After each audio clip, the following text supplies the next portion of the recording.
Lord. ప్రభునేసు క్రీస్తు నామమున పేరిట మీ అందరికీ శుభములు. ఈ రోజు వాక్య సందేశము మన హృదయము దేవుని వాక్యం పట్ల ఎలాంటి ఆసక్తిని కలిగి ఉండాలి. ఈ వాక్యం గురించి చిన్న ప్రార్థన. మహోన్నతుడు తండ్రి, ప్రేమస్వరూపి దేవా, మీకే వందనాలు, స్తుతులు, స్తోత్రం దేవా. తండ్రి, నీ అడుగు చాడల్లో నడవడానికి నీవు మాకు ఇచ్చిన ఈ యొక్క పరిశుద్ధ వాక్య లేఖను బట్టి మీకు కృతజ్ఞతాస్తుతులు చెల్లిస్తున్నాను ప్రభా. మేము మీకు చేరువగా అవ్వడానికి, మీ అడుగు జాడల్లో నడవడానికి, మీకు ఇష్టలుగా ఈ భూమి మీద బ్రతకడానికి, మీ కృప ఆశీర్వాదాలను పొందుకోవడానికి తండ్రి మమ్మల్ని మార్చినది కేవలం నీ వాక్యమే గనక నీ వాక్యమును ప్రభా ఏ విధంగా వినాలో నీవు నీ యొక్క మాటలతో మాకు బోధించిన దాన్ని మేము వివరంగా ఇప్పుడు క్లుప్తంగా అర్థం చేసుకొని మా హృదయంలో పదిలపరుచుకొని నీ వాక్యంలో ప్రభు నిలిచి ఫలించే వారిగా ఉండడానికి నాకు మాకు సహాయం చేయమని యేసుక్రీస్తు నామమున పేరిట ప్రార్థన చేస్తున్నాను తండ్రి, ఆమేన్. మనలో చాలామంది వాక్యంలో పొందుపరచబడి ఉన్న వాగ్దానాలను, ఆశీర్వాదాలను పొందుకోవాలని ఆశపడుతూ ఉంటాం. అయితే మనం ఏమీ త్యాగం చేయకుండా, ఏ మార్పు కూడా మనలో మనం చేసుకోకుండా, మనల్ని మనం సరిచేసుకోకుండా దేవుడు మనల్ని ఆశీర్వాదాలతో, దీవెనలతో నింపాలని ఆశపడుతూ ఉంటాం. దీవెన ఆశీర్వాదములను దేవుడు మనకి అనుగ్రహించాలని దేవుని మీద ఆశ పెట్టుకోవడం తప్పేమీ కాదు. కానీ మనల్ని మనం సరిచేసుకోకుండా దేవుని యొక్క దీవెనలు మాకు కుమ్మరించమని దేవుణ్ణి అడుగుతూ ఉంటాం. ఆయన యొద్ద నుంచి ప్రతి దీవెన పొందుకోవాలని ఆశపడుతూ ఉంటాము. కానీ యేసుప్రభు వారు స్వయంగా చెప్పిన మాట ఏంటంటే, నా యందు మీరును మీ అందు నా మాటలు నిలిచి ఉన్న ఎడల మీకు ఏది ఇష్టమో అడుగుడి, అప్పుడు మీకు అది అనుగ్రహింపబడును అని స్పష్టంగా ఆయన తెలియచేశారు. కానీ మనం దేవునిలో స్థిరంగా నిలవము, ఆయన యొక్క వాక్యాన్ని మన హృదయంలో భద్రపరచుకోము, ఆ వాక్యానుసారంగా మన జీవితాన్ని ఉంచుకోము. కానీ దేవుని యొద్ద నుండి దీవెన ఆశీర్వాదాలు మాత్రం మనకి కుమ్మరింపబడాలని దేవుణ్ణి ఎంతో గోజారుతూ ఉంటాం. కానీ దేవుడు చెప్పాడు ఏంటంటే, నా అందు మీరు నిలిచి ఉండండి, మీ అందు నా మాటలు ఉన్న ఎడల, నా మాటలు నిలిచి ఉన్న ఎడల అప్పుడు మీకు ఏది ఇష్టం అడగండి, అప్పుడు మీకు అనుగ్రహిస్తాను అని దేవుడు చెప్తున్నాడు. దేవుని యొక్క ఆశీర్వాదాలు ఎలా పొందుకోవాలి అనే విషయాన్ని దేవుడు చాలా స్పష్టంగా ఆయన నోటితోనే చెప్పారు. యేసుప్రభు ఒక ఉపమానం చెప్పారు. అది మత్తయి రాసిన సువార్త 13వ అధ్యాయంలో రాయబడి ఉంటుంది. ఒకసారి చూద్దాం. మత్తయి రాసిన సువార్త 13వ అధ్యాయము 3వ వచనం నుంచి 9వ వచనం వరకు స్పష్టంగా రాయబడి ఉంటుంది. అది నేను మీకు ఒకసారి చదివి వినిపిస్తాను. ఎట్లనగా, ఇదిగో విత్తువాడు విత్తుటకు బయలువెళ్ళెను. వాడు విత్తుచుండగా కొన్ని విత్తనములు త్రోవ పక్కన పడెను. పక్షులు వచ్చి వాటిని మృంగివేశాను. కొన్ని చాలా మన్ను లేని రాతి నేలను పడెను. అక్కడ మన్ను లోతుగా ఉండనందున అవి వెంటనే మొలిచెను, గాని సూర్యుడు ఉదయించినప్పుడు అవి మాడి వేరు లేనందున ఎండిపోయాను. కొన్ని ముండ్ల పొదల్లో పడెను. ముండ్ల పొదలు ఎదిగి వాటిని అణచివేశాను. కొన్ని మంచి నేలను పడి ఒకటి 100 ఒకటి 60 ఒకటి 30 ఫలించెను. చెవులు గలవారు వినుడుగాక అని చెప్పాను. ఇక్కడ యేసుప్రభు వారు ఒక ఉపమానం చెప్తున్నారు. ఏంటంటే, ఒక వ్యక్తి విత్తనములు విత్తడానికి వెళ్ళారు. ఆ వ్యక్తి విత్తనములు విత్తడానికి వెళ్ళినప్పుడు కొన్ని విత్తనాలు త్రోవ పక్కన పడ్డాయంట. ఆ త్రోవ పక్కన పడ్డ విత్తనాలని పక్షి వచ్చి వెంటనే ఎత్తుకొని పోయిందట. ఇక మరికొన్ని విత్తనాలు మన్ను లేని రాతి నేలను పడ్డాయంట. అక్కడ మన్ను లోతు ఎక్కువగా ఉండనందున అవి వెంటనే మొలిచాయట. కానీ వాటిలో వేరు లేనందున సూర్యుడు ఉదయించి వడిగాలి కొట్టగానే అవి ఎండిపోయాయట. మరికొన్ని విత్తనాలు ముండ్ల పొదల్లో పడ్డాయట. ముళ్ళ పొదల్లో పడిన విత్తనాలు మొలిచేలోపు లేదా మొలుస్తూ ఉన్నప్పుడు ఆ ముండ్ల పొదలు మరీ ఎక్కువగా పెరిగి వాటిని అణిచివేశాయట. మరికొన్ని విత్తనాలు మంచి నేలను పడ్డాయట. మంచి నేలను పడిన విత్తనాలు 100 60 30 ఫలించాయట. చెవులు గలవాడు వినుగాక అని యేసుప్రభు చెప్తారు.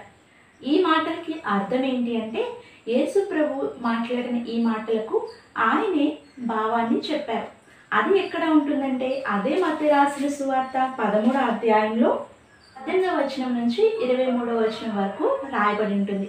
అయితే నేను మీకు క్లుప్తంగా చెప్తాను. ఏంటి అంటే ఇక్కడ విత్తనము అంటే దేవుని వాక్యము. దేవుడు ఇక్కడ రాతి నేల, త్రోవ పక్కన ముళ్ళ పొదలు, మంచి నేల అని అన్నారు కదా. అవి ఏంటి అంటే ఒక మనుషుని యొక్క హృదయము అని అర్థం. ఇక్కడ నేలను మనుషుని యొక్క హృదయముగా పోలుస్తున్నాడు, విత్తనాన్ని దేవుని వాక్యముగా పోలుస్తున్నారు. ఇందులో 4 రకాలు ఉన్నాయి. మొట్టమొదటిది త్రోవ పక్కన పడిన విత్తనాలు. త్రోవ పక్కన పడిన విత్తనాలు ఏంటంటే ఒక వ్యక్తి తన దేవుని వాక్యం వింటాడు, దేవుని రాజ్యమును గూర్చిన వాక్యాన్ని వింటాడు, కానీ ఆ వాక్యము ఏంటి అన్న విషయాన్ని గ్రహించుకోడనమాట. మనం చూస్తూ ఉంటాం, అనాలోచితంగా సన్నిధిలో కొంతమంది మనకి కూడా కనిపిస్తూ ఉంటారు. ఏదైనా ఇంట్లో ఇబ్బందులు ఉన్నప్పుడు, బాధలు ఉన్నప్పుడు, ఏదైనా కష్టం వచ్చినప్పుడు, ఏదైనా దుఃఖంలో ఉన్నప్పుడు అలాంటి పరిస్థితిలో ఉండడం తప్పేమి కాదు. కానీ మన పరిస్థితిని బట్టి మనం అలా కృంగిపోయి ఉన్నాం. కానీ ఈ వ్యక్తి ఆ వ్యక్తి కాదు. ఈ వ్యక్తి ఏంటంటే వాక్యాన్ని వింటాడు కానీ గ్రహించుకోడు. ఈ వ్యక్తి ఆ వాక్యాన్ని గ్రహించుకోవడం లేదు కాబట్టి సాతాను వచ్చి ఆడు గ్రహించుకుందాంలే తర్వాత అని అనుకోవడానికి అవకాశం లేకుండా అతని యొద్ద నుంచి ఆ వాక్యాన్ని ఎత్తుకుని పోతాడు. ఇంకెప్పటికీ కూడా అతడు గ్రహించుకోలేడనమాట. ఇది త్రోవ పక్కన పడిన విత్తనానికి ఉదాహరణ. ఇక రెండవది ఏంటంటే మన్ను లేని రాతి నేలన పడిన విత్తనాలు. అంటే ఒక వ్యక్తి వాక్యాన్ని వింటున్నాడు, మంచిగా వాక్యాన్ని వింటున్నాడు, వాక్యం విని వెంటనే సంతోషంగా వెంటనే ఆ వాక్యాన్ని అంగీకరించేస్తున్నాడు.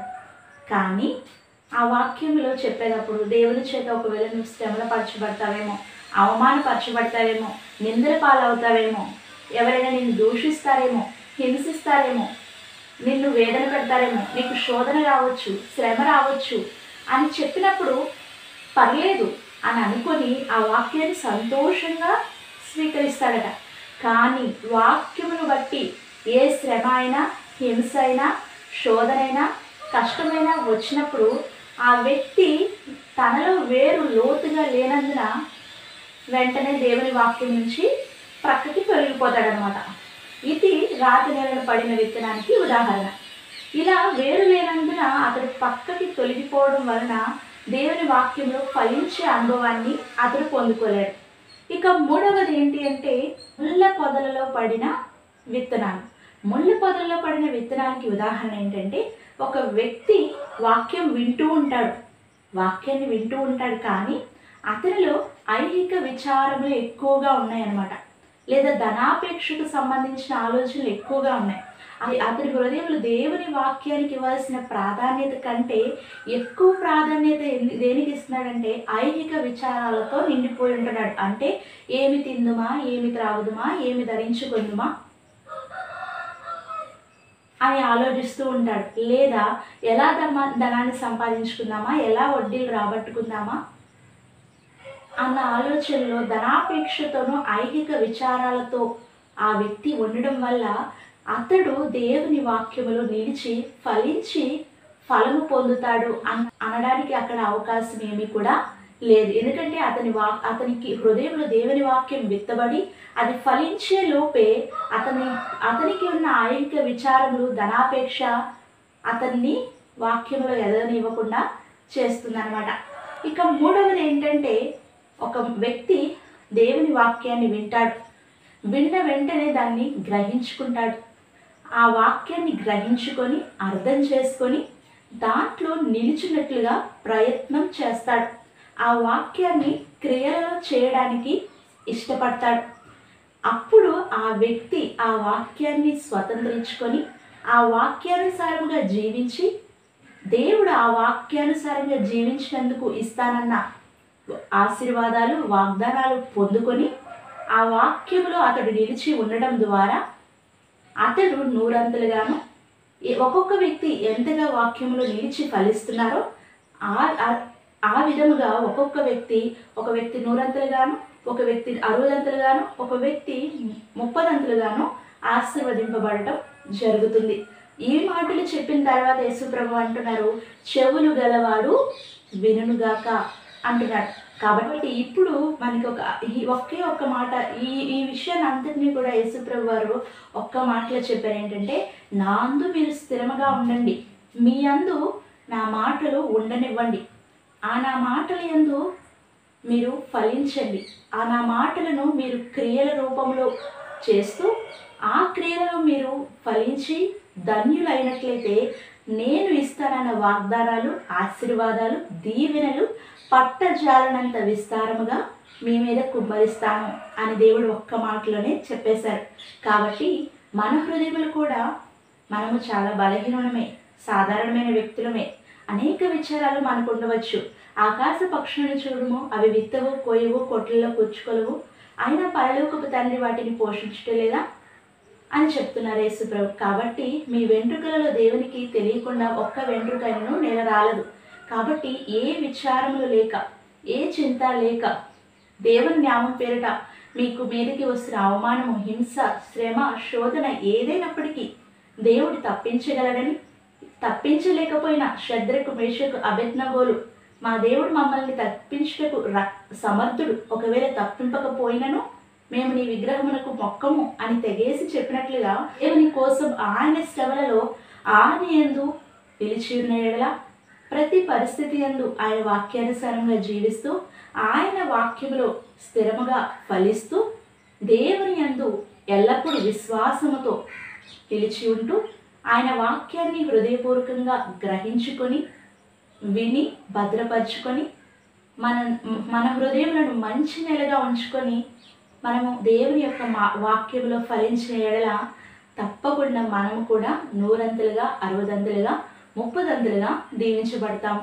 కాబట్టి అట్టి మంచి నేలగా ఉండు హృదయాలను దేవుడు మనకి ఈ దినమందు దయచేసి మనము 100 ఫలించే కృపను మనందరికీ యేసుప్రభు దయచేయునుగాక.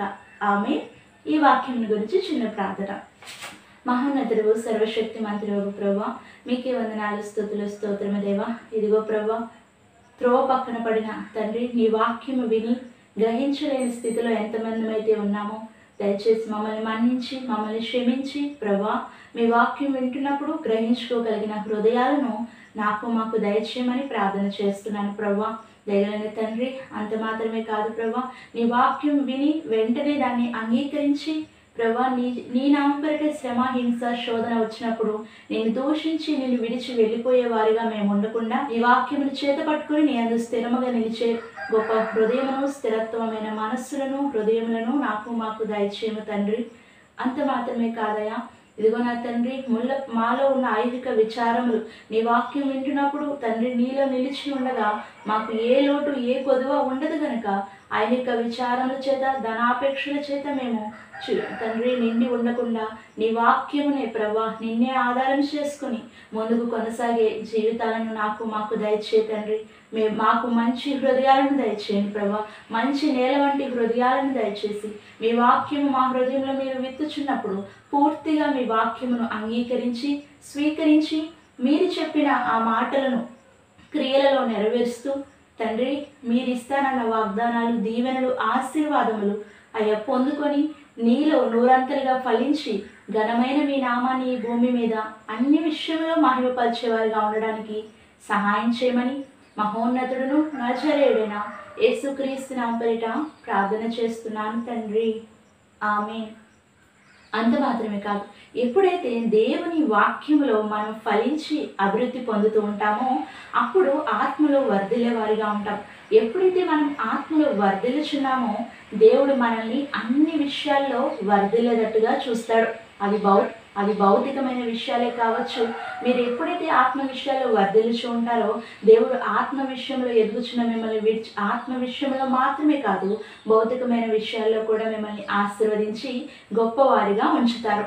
అలాగే మీరు ఫలించి అభివృద్ధి పొందడం వల్ల నా తండ్రి నామం మహిమపరచబడుతుందని యేసుప్రభు చెప్తారు. కాబట్టి మొదట మనము ఆత్మల యందు ఫలించేవారిగా, ఆత్మలో వర్ధిల్లేవారిగా, ఆత్మలో దీవెనకరంగా అందరికీ మనం ఉన్న ఎడల మనము ఆత్మలో వర్ధిల్లుచున్న ప్రకారము దేవుడు మనల్ని అన్ని విషయంలో వర్ధిల్లేటట్టుగా తప్పక చేస్తారు.